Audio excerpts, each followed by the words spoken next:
YouTube Ozic going the GOAT House is back, and today I'm talking about the best pick in each round of the 2022 NFL Draft. So rounds 1 through 7, best pick each round in my opinion. Did you one better? Get the second best pick as well. There's so many good picks. I'm like, I got to put one more in each round, but mainly focusing on who I thought the best pick was, mainly value-wise for each round. We got a bunch of videos up covering the draft, winners, losers, grades, rankings, and more to come. So join us. Like, subscribe, turn notifications on. Follow us on Twitter. Very important. Always talk with you guys there 24/7 basically. So check us out there. Link down below. And so first round, tough choice. I really like the Evan Neal pick. I mean, you could look at, who was the biggest steal, like where the player was on the board compared to where he was drafted. But I look at the first round, I take the elite prospects. For a team to get an elite prospect at pick 7, which was also their best fit in my opinion, their biggest need in my opinion, and the fact that he just was not supposed to be there. Evan Neal was not supposed to be number 7. And again, I thought he was the best fit for the Giants. Is exactly what they needed. Top tier talent at left or right tackle. I thought that was the best pick. I was surprised that the Giants, they were able to get him at 7. There's a lot of other candidates. So on the night of day 1, I kind of ranked the best picks and on the spot right after the draft. And I put Kyle Hamilton at 3, and I had Devin Lloyd at 2, and I was so close with those. And now more time to think about it, I think I'm going to bump Kyle Hamilton up to 2. I just love it. Love him with the Ravens. 5th overall player in the draft for me. Another elite player that just wasn't supposed to be there at the 14th overall pick, we should say. And just the pairing with Marcus Williams. And the Ravens have been strictly a man coverage team in the past.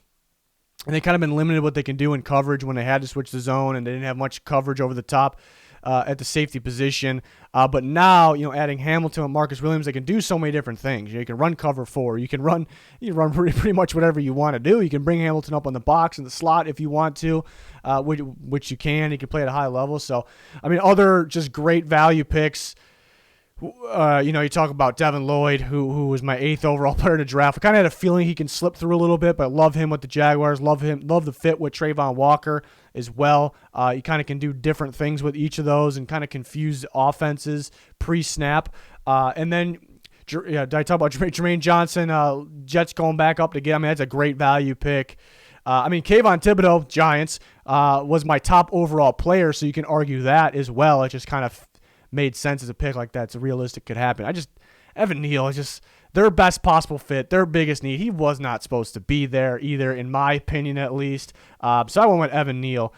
In the second round, definitely got to go SKYY MOORE. There was 2 really good ones. SKYY MOORE, these 2 players, SKYY MOORE and Andrew Booth Jr., happened to be 20 and 21 on my big board pre-draft. Andrew Booth Jr. was 20th overall on my board. The Vikings get him at 42, and SKYY MOORE was 21 on my board, but the Chiefs get him at 54, and we've kind of felt that the Chiefs could use him. He's a very good fit. He can be very productive in that offense, whether he's playing outside or inside. So I thought SKYY MOORE, one of the better picks overall. This guy could be a candidate for Offensive Rookie of the Year, being the 54th overall pick.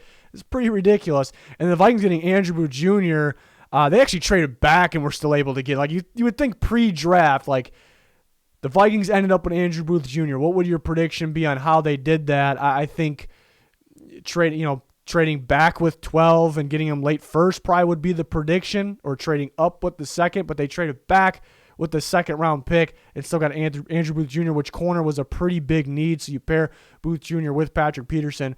That's pretty good for the Vikings there. But the Chiefs and SKYY MOORE, that is a fantastic value pick and such a good fit, and it's going to be, in my opinion, an instant impact player. As my, again, 21st overall player and receiver 5 for the draft. So I was a big SKYY MOORE fan. Love his release, footwork, and route running ability. And really just he kind of checks every box besides the height, but he has the length, so I'm not really worried about the height. Third round was good. Third round was real good. How do you divide up Malik Willis versus Nakobe Dean here? You got to go Malik Willis. He's my quarterback 1, 24th overall player in the draft. First round grade, Nakobe Dean was kind of like first, second for me. I was kind of, for the last month or so, I was kind of thinking Dean could slide further than people thought. I did not think third round, though. But a winner of the third round will be the Titans, taking Malik Willis, 86 overall. It's perfect for the Titans, too. having him sit behind Tannehill. It's a perfect situation because Malik Willis, even though he was QB1 in this class, I did view him as a sit for a year type of prospect or maybe two. But yeah, in that rush offense with Derrick Henry and Burks, Burks going to run the ball very well. And learning from Tannehill and just learning how, and he can make the sideline throws. Yeah, I think he's already pretty solid at that, but understanding NFL coverages and improving his accuracy on the inside throw, inside the hash is there. It's such a perfect situation. It just wasn't supposed to happen. I mean, there's no way. Like, imagine if I predicted this, or anybody that covers the NFL draft predicted, all right, Malik Willis, he's not going to go first round. I think a lot of people will be like, I don't know about that. He's not going to go second round. He's going to go third round. Titans are going to get him there. Titans aren't going to get him with their late first round pick. They're going to get him in the third round. It's just mind-blowing. So they got their quarterback of the future in the third round, which is ridiculous. And then Nakobe Dean, even though I thought he can slide, I did not think he was going to slide to the 83rd overall pick. And the Eagles get him, who everybody, all of us, non-Eagles fans, Eagles fans, pounding the table. They need a good linebacker. And they got one. They got one in the third round. So I think early in the year, right when the process started, we were maybe we were mocking Nakobe Dean to the Eagles in the first round. And I know I started sliding him a bit, but for the Eagles to get him with the 83rd pick in the third round is ridiculous. It's absolutely ridiculous. And we saw some of the other quarterbacks go in this range as well, which were very, very good picks. But third round was, looking at these two picks and some other picks, is pretty damn loaded there. Fourth round, went PERRION WINFREY, 108th overall pick to the Cleveland Browns.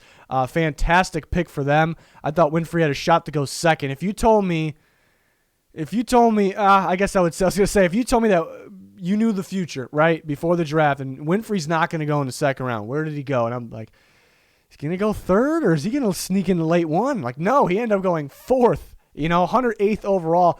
And the Browns, I thought they were a little thin on the interior when it came to the interior.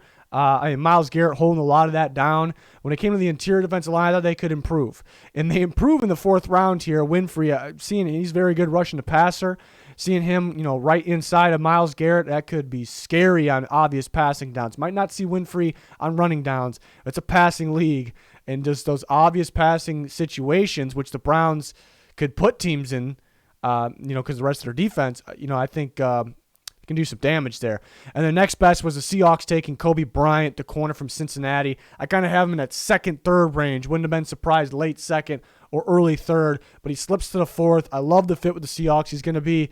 He might be their best cornerback day one. Really, I think he's pro ready. He's very smart, obviously athletic as well. So I really like that Kobe Bryant Seattle Seahawks pick in the fourth round. The fifth round I thought was a great round. I thought there was so many good picks in the fifth round. Got to go Sam Howell to the Commanders. Sam Howell was my second overall quarterback. I would have taken him, as long as he was the best player on my board, I would have taken him in the first round, which was a possibility looking at my board.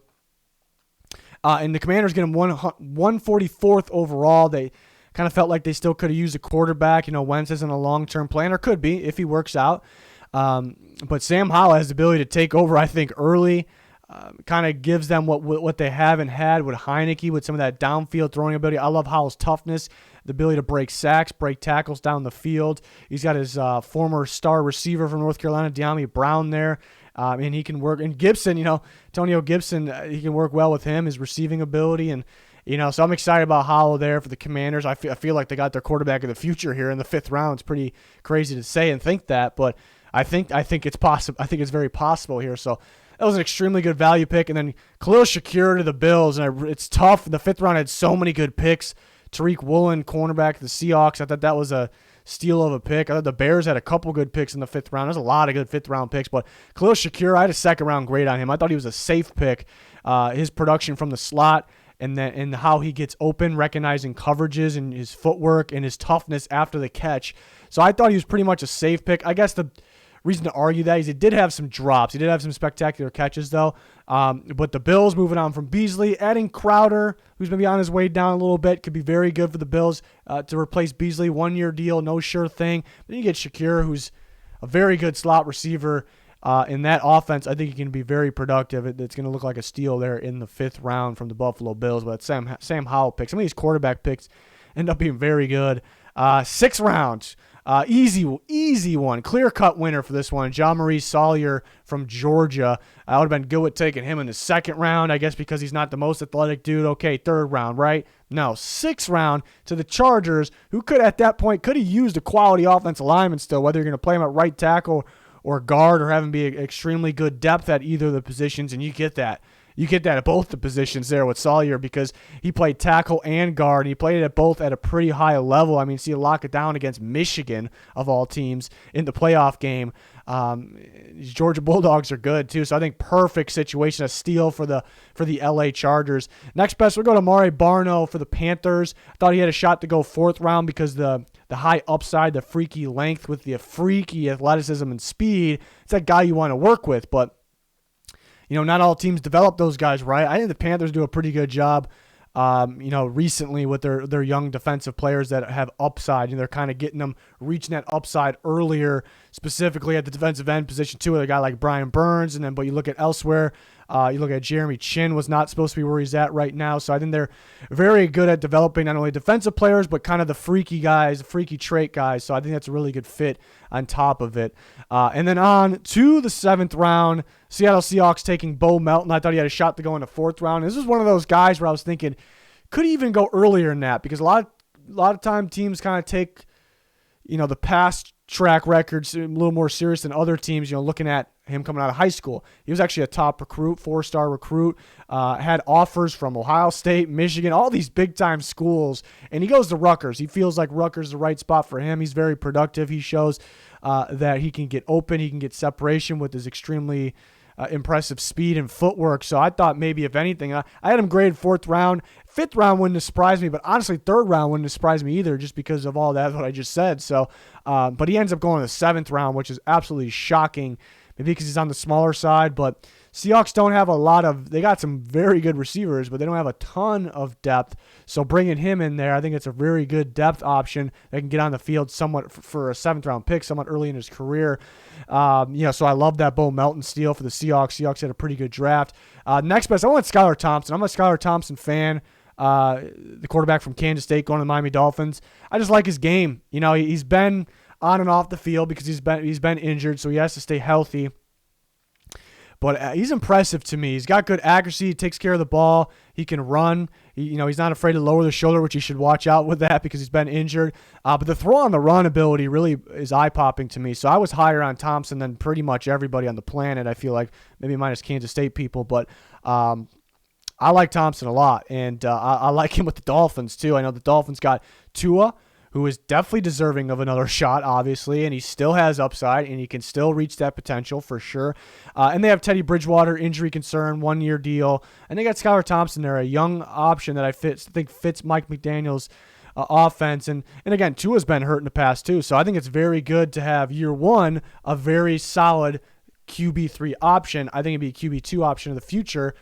And if he gets that shot, I can see him. That's why I liked him too. I can kind of see him thriving if he gets that opportunity, especially with what the Dolphins are doing there. But I don't know if we want that. We want Tua to succeed, so we'll see. But I really like that pick for the Miami Dolphins, who only had 4 picks, so they make the lists with only having 4 picks. So that's pretty impressive. Seahawks technically made the list twice. They had the top option one time here. So, yeah, obviously they had a pretty good draft. We ranked all the draft classes. We graded all the draft classes with more analysis detail in that video recently. We have a 2023 mock-up. We have undrafted free agency video up. We got you covered here for the draft and anything NFL. So check out the channel. Like, subscribe, turn notifications on. That all would be much, much appreciated. Follow our Twitter. Very important. A lot going on in there. A lot of updates, rumors, news, more. Link down below for that. That's going to do it for this one, though. Thanks for watching. Goodbye.